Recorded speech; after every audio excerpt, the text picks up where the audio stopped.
Hey guys. Hey, after doing a marriage moment last week and getting some feedback and talking with some friends, I realized Steve and I may not be the only ones having some little heated discussions or a little bit of friction during this time of COVID isolation. So I'm going to just take another minute today if you want to join me, and we're going to encourage your marriage and mine. And today we're going to talk about honor. This is taken from our book, Marriage Moments, and this is actually day 10 on page 59 in case you already own it. This one's called Honor. Late again on the way to church. Late and arguing again on the way to church. This probably never happens to you, but I am often late. And when I'm late, I get frustrated at myself mostly, but he doesn't know that. He just sees that I'm frustrated and late again on the way to church. The greeter says, "Good morning, how are you?" I say, "We are good. Well, we're a little late, but pretty good, you know. Well, I'm the one that made us late, okay? And then I made it worse and then my husband interrupts me in my confession. He says, "My wife is a passionate person. It's one of the things I love most about her." And there, he did it again. He saw me at my worst, stopped me from going down the self-condemnation trail, and turned me around with a word of honor. Honor. We give places of honor to those we want to feel special. We invite one to be a maid of honor to recognize the special place that person has in our life. We give medals of honor to recognize those who sacrifice for others, sometimes their very lives. Paul was speaking to the church family when he wrote, "Hate what is evil, cling to what is good, be devoted to one another in love, honor one another above yourselves." So Paul was writing to the church family, but I think it has to start in the most intimate of our relationships and family before it can be authentically given to others outside our marriages and family. You see, Steve could have let me continue to confess my shortcomings. He could have even chimed in and agreed with me. He had a choice, and he chose to do the opposite. He chose to honor, not because I deserved honor, but because he is honorable. This is true honor, to look beyond the behavior and see the true person you married, the real person inside, made in God's image, still in process of becoming like Jesus. Honor sees who that person is, completely redeemed already, free from the hindrances of brokenness, and speaks that out. Honor chooses to let the Holy Spirit bring the conviction while you bring the encouragement that you believe in them. You are for them. You know who they really are, even if they are having a bad day or week or year. Honor doesn't deny there are problems, but honor protects your heart while you are working through them. Honor presents you in the best light to others around you and stretches the tent pegs to give you room to grow right then and there. Honor has your back when you don't know it. Honor speaks of the good. It sincerely loves. It hates the evil that torments you, and it clings to what is good and true about you. Honor stays devoted even when you don't deserve it. Honor acts. I love to make a big deal of Steve's birthdays, or remember the big days that he has at work, or plan ahead for a big anniversary to honor the day or the year and the commitment, and honor God's faithfulness. But honor is not always this easy to act on. Honor is sometimes hard. Honor forgets about itself long enough to plan ahead and do something that will cause the other person to feel honored. Honor sometimes costs us.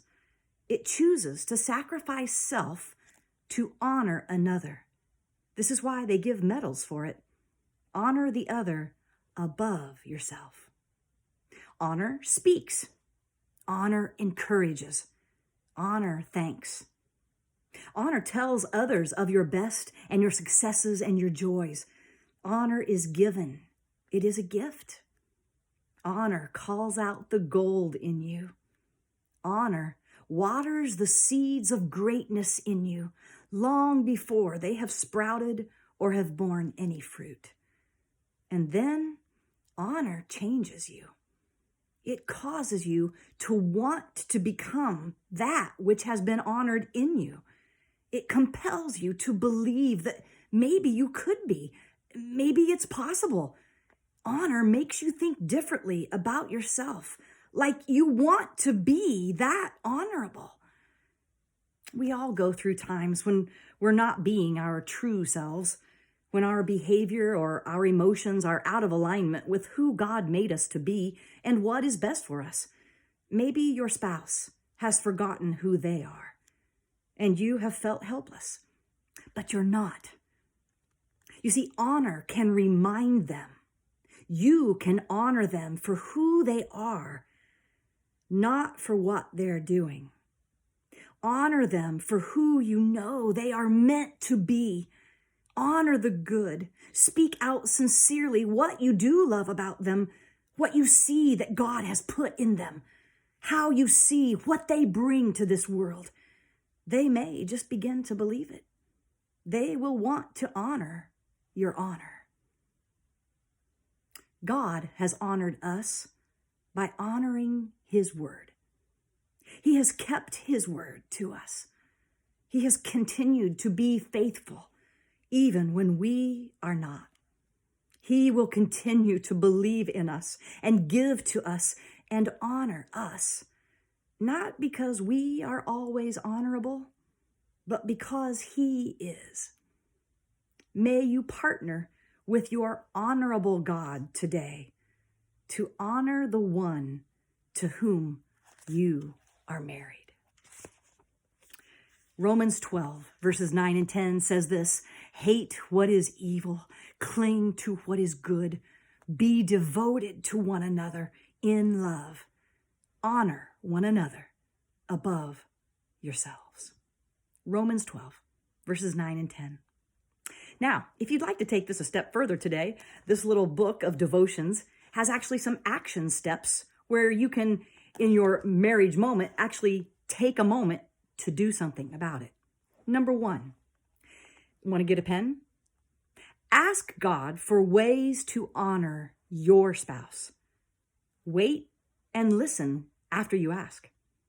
See what God says. What thoughts come to your mind? How does your spouse feel honored? Number 2, ask your spouse when they have felt most honored by you, and then ask them to give an example of that. And number 3, ask what would make them feel more honored in your relationship or just in general. I'll say it again. Number 1, ask God for ways to honor your spouse. Wait and listen and see what God will share with you. Write it down and do it. Number 2, ask your spouse when they have felt most honored by you and ask them to give an example. And number 3, ask what would make them feel more honored. And then go for it, friends. The more you water the seeds of greatness in them with honor, the more harvest you will reap together. Bless your marriage today.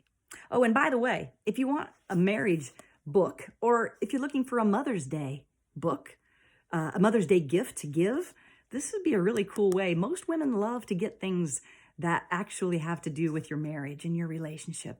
You can get it at Gratitude Boutique on 96th Street in Fishers, or you can go on to our website at marriagemomentsimpact.com. Bless your marriage today.